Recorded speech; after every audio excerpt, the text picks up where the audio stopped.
Welcome to Small Bite Sound Bites, a midweek segment of Food for Thought podcast where I, your host, Colleen Patrick-Goudreau, share short, succinct, thoughtful responses to typical questions, myths, and misconceptions related to plant-based eating, veganism, and animal protection. You can support this podcast today by going to joyfulvegan.com/donate.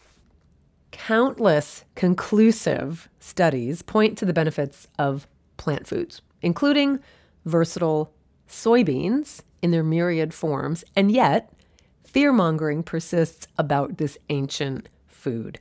Let's put this in perspective. First, we're talking about a bean that, like other beans, contains beneficial vitamins, minerals, antioxidants, fiber, phytochemicals, complex carbohydrates, and protein. It's a bean. It's neither miracle food, nor is it a toxin. The way some people talk about soybeans, you'd think they were the scourge of humanity. So it's neither miracle food, nor is it a toxin. It's a bean. Second, you don't have to eat soybeans to be vegetarian, to be vegan.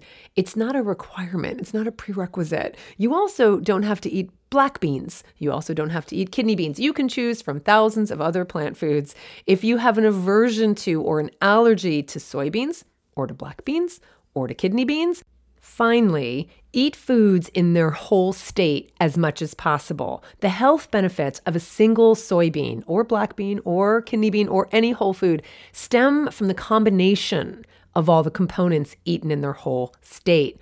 When it comes to soybeans, an example of whole soybeans would be edamame, would be tempeh, because tempeh is just whole soybeans fermented with some kind of grain, usually rice. Miso is an example of a whole soy food because it's just ground soybeans with some kind of ferment, and then you let it ferment and you've got wonderful, delicious miso. When it comes to tofu, tofu is just basically whole soybeans that have been milked.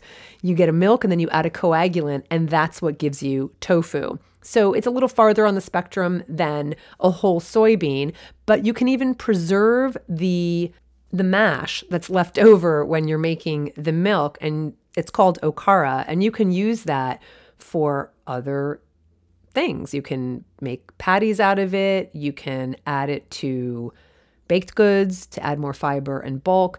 The point is, eat whole foods in their whole state as much as possible for optimal health. Eat a whole foods plant-based diet. That includes beans, all beans, pinto beans, kidney beans, black beans, soybeans, if you want to. You don't have to be vegetarian or vegan to eat soybeans.